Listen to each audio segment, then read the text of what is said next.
तो hello dear students and friends, आज की इस वीडियो में बात करने वाले हैं पंजाब पुलिस रिक्रूटमेंट 2024 के बारे में। तो इस वीडियो में बताएंगे आपको स्टूडेंट्स पंजाब पुलिस के रिगार्डिंग जो भर्ती जारी किए गए हैं उसके आपके एप्लीकेशन जो है वो 14 मार्च से स्टार्ट हो चुके हैं। और इसके regarding age limit, education qualification क्या रखे गए हैं, कौन से स्टूडेंट्स इसके लिए एलिजिबल माने जाएंगे, सिलेबस क्या रहने वाले हैं, आपको सैलरी कितने मिलेगी, सिलेक्शन कैसे होगा, तमाम जानकारी को देंगे। तो वीडियोस पे बने रहिएगा और कंप्लीट वीडियोस को वॉच कीजिएगा स्टूडेंट्स। यदि कोई भी डाउट होगा तो हमसे कमेंट बॉक्स में लिखकर बिल्कुल पूछ सकते हैं। तो चलिए बढ़ते हैं आगे की ओर और आपको ऑफिशियल नोटिफिकेशन पे जाके तमाम डिटेल्स को देते हैं। और आप सभी दोस्तों भाइयों से यह भी अपील रहेगा कि वीडियो अच्छा लगेगा, इन्फॉर्मेटिव लगेगा तो लाइक एंड सब्सक्राइब जरूर कीजिएगा, दोस्तों में भी शेयर कीजिएगा। और स्टूडेंट्स आप चैनल को जरूर सब्सक्राइब कीजिएगा ताकि आपको सारे गवर्नमेंट्स अपडेट यहाँ पे मिलते रहते हैं। स्टूडेंट्स बढ़ते हैं ऑफिशियल नोटिफिकेशन की ओर। तो चलिए स्टूडेंट्स, आप सभी देख रहे होंगे यह आपका ऑफिशियल नोटिफिकेशन है जो कि पंजाब पुलिस के द्वारा जारी किया गया है। ये पंजाब पुलिस का लोगो है, आप यहाँ पे देख पाएंगे। आपका जो फॉर्म है वो 14 मार्च से लेकर 4 अप्रैल 2024 के बीच में इस फॉर्म को भरा जाएगा। नेक्स्ट हम बात करने वाले हैं यहाँ पे आपके जो अलग अलग प्रकार के अलग अलग कैटेगरी वाइज जो वैकेंसी है वो यहाँ पे दर्शाए गए हैं, जो कि आप यहाँ पे चेक कर सकते हैं स्टूडेंट्स। ठीक है, यह कैटेगरी आपका जो भी आप कैटेगरी से बिलोंग करते हैं, मेल हो फीमेल हो, दोनों आप यहाँ पे वैकेंसी को टोटल चेक कर पाएंगे।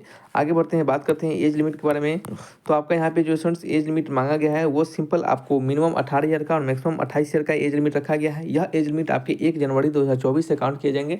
यदि आपका एज 1 जनवरी 2024 तक मिनिमम 18 है और मैक्सिमम 28 ईयर का है तो आप इस फॉर्म को भरने के लिए एलिजिबल हैं स्टूडेंट्स। इसके साथ साथ जो एज रिलैक्सेशन मिलता है वो यहाँ पे भी दिए जाएंगे अलग अलग कैटेगरी वाइज गवर्नमेंट के रूल्स के अनुसार।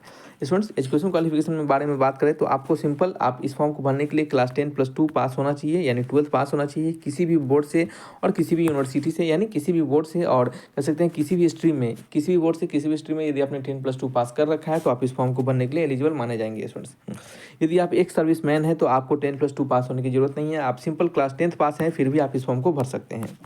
आगे बढ़ते हैं, आपके सारे जो एजुकेशन क्वालिफिकेशन है वो 1 जनवरी 2024 से काउंट किए जाएंगे, यानी आपका सारा क्वालिफिकेशन 1 जनवरी 2024 से पहले तक कंप्लीट हो जाना चाहिए। आपका 12th 1 जनवरी 2024 से पहले कंप्लीट है 12th तो आप इस फॉर्म को भर सकते हैं।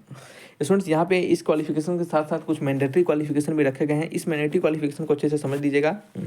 यदि आपकी क्लास 10th में Punjabi language as a compulsory subject है तो आप इस फॉर्म को भरने के लिए एलिजिबल हैं। कंपलसरी ना होते भी यदि आपका इलेक्टिव भी है सब्जेक्ट तब भी आप इसके लिए एलिजिबल होंगे, लेकिन Punjabi as a subject class 10th में होना ही चाहिए, तभी आप इस फॉर्म को भर सकते हैं। स्टूडेंट्स ध्यान से सुनिएगा, देखिए यदि यह क्वालिफिकेशन यदि नहीं रहता तो कोई भी कैंडिडेट स्टेट के किसी भी स्टेट के कैंडिडेट यहाँ पे फॉर्म को भर सकते थे, क्योंकि नॉर्मल सी बात है कि अदर स्टेट से कैंडिडेट होते हैं, जो अदर स्टेट्स के कैंडिडेट होते हैं जैसे बिहार, दिल्ली, इन सभी के कैंडिडेट होंगे तो वो आमतौर पे पंजाबी लैंग्वेज नहीं चुनते हैं। ठीक है, तो वो इस फॉर्म को भरने के लिए एलिजिबल नहीं हो पाते हैं। यदि आपके पास Punjabi as a language subject है, आप किसी भी स्टेट से क्यों ना बिलोंग करते हो, तो आप इस फॉर्म को बिल्कुल भर सकते हैं। ठीक है, नेक्स्ट बात करते हैं स्टूडेंट्स, आपके यहाँ पे जो हाइट आपका है वो मेल के लिए 170.2 सेंटीमीटर का हाइट होना चाहिए और फीमेल के लिए 157.5 सेंटीमीटर का आपका हाइट रहना चाहिए। स्टूडेंट सिलेक्शन प्रोसेस में आपके 3 चरणों में सिलेक्शन लिया जाएगा। पहला चरण में आपके CBT एग्जामिनेशन होंगे जिसे कि कंप्यूटर बेस्ड टेस्ट एग्जामिनेशन कहते हैं, और दूसरे चरण में स्टूडेंट्स आपके यहाँ पे फिजिकल स्क्रीनिंग टेस्ट और फिजिकल मेजरमेंट टेस्ट लिए जाएंगे, और तीसरा स्टेज में आपका डॉक्यूमेंट का स्क्रूटनी होगा, यानी डॉक्यूमेंट चेक होगा। स्टूडेंट्स आपके स्टेज 1 में जो कंप्यूटर बेस्ड टेस्ट होने वाले हैं इसमें आपका पेपर 1 होगा जिसमें कि 100 प्रश्न के होंगे, प्रत्येक के 1 मार्क्स होंगे, कोई नेगेटिव मार्किंग यहाँ पे नहीं रखा गया है। पेपर 2 होगा, उसमें आपका पंजाबी लैंग्वेज से 50 प्रश्न पूछे जाएंगे।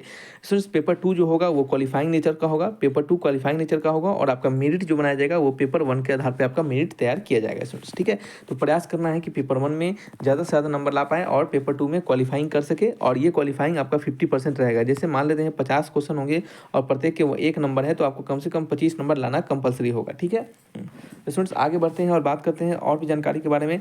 आपके जो सिलेबस होंगे पेपर 1 का वो क्या रहने वाला है उसे समझ लीजिएगा। पेपर 1 में जनरल अवेयरनेस से रिलेटेड प्रश्न होंगे जिनका सिलेबस यहाँ दर्शाया गया है, 35 प्रश्न होंगे। क्वांटिटी एप्टीट्यूड के सिलेबस दर्शाए गए हैं, 20 प्रश्न होंगे उसके यहाँ पे। मेंटल एबिलिटी के सिलेबस है यहाँ पे, इनके 20 प्रश्न होंगे। और नेक्स्ट फिर लैंग्वेज रिलेटेड स्किल होगा, जिसमें पंजाबी लैंग्वेज स्किल से भी प्रश्न पूछे जाएंगे, और digital literacy and awareness related प्रश्न होंगे जिसके कि टोटल आपके 25 प्रश्न होंगे। ठीक है, फिर नेक्स्ट पेपर 2 में आपके जो क्वालिफाइंग नेचर का है उसमें आपका 50 प्रश्न आपके पंजाबी लैंग्वेज से रिलेटेड होंगे जो कि क्लास 10th लेवल के होंगे। ठीक है, इसमें तो ये क्या है आपका पेपर 1 का आपका सीबीटी का सिलेक्शन प्रोसेस है। यदि स्टूडेंट्स आपको ये बता दें यहाँ पे कोई यहाँ पे नेगेटिव मार्किंग नहीं है, तो आपको जो क्वेश्चन आएगा उसे बनाइएगा और जो नहीं आएगा उसे भी जरूर टिक लगाइएगा स्टूडेंट्स। बात करते हैं जो स्टूडेंट्स पेपर 1 में क्वालिफाइंग हो जाएंगे उनको क्या बुलाया जाएगा, उनको पेपर 2 के लिए बुलाया जाएगा। और पेपर 2 में आपका क्या रहने वाला है, सॉरी पेपर 2 नहीं, स्टेज 2 के लिए बुलाया जाएगा। और स्टेज 2 में आपका फिजिकल स्क्रीनिंग और फिजिकल मेजरमेंट टेस्ट लिया जाएगा, जिसमें कि आपका क्या क्या होने वाला है, लॉन्ग जंप होगा, रनिंग होगा, हाई जंप होगा, हाइट आपका मेजरमेंट किया जाएगा। बता दें स्टूडेंट्स, यदि आप मेल है तो आपको 1600 मीटर का रन करना होगा 6.5 मिनट में, और लॉन्ग जंप करना होगा 3.8 मीटर का, हाई जंप करना होगा 1.1 मीटर का। इसी तरह से आप यदि एक सर्विसमैन के मेल कैंडिडेट हो तो 1400 मीटर का रन करना होगा आपका 12 मिनट के अंदर में, और 10 फुल स्क्वाट्स और विथ 3 मिनट तक करना पड़ेगा, ठीक है। और उसके बाद से फीमेल के एक सर्विसमैन और फीमेल के कैंडिडेट को यहाँ पे अपने क्वालिफिकेशन को चेक कर पाएंगे physical screening and measurement test के लिए। जो स्टूडेंट्स स्टेज 2 में क्वालिफाई कर जाएंगे उनको स्टेज 2 डॉक्यूमेंट स्क्रूटनी के लिए बुलाया जाएगा, और उसमें यदि आप क्वालिफाई कर जाते हैं तो आपका कह सकते हैं एक मेरिट तैयार किया जाएगा, और उस मेरिट के आधार पर क्या होगा, आपका सिलेक्शन हो जाएगा स्टूडेंट्स।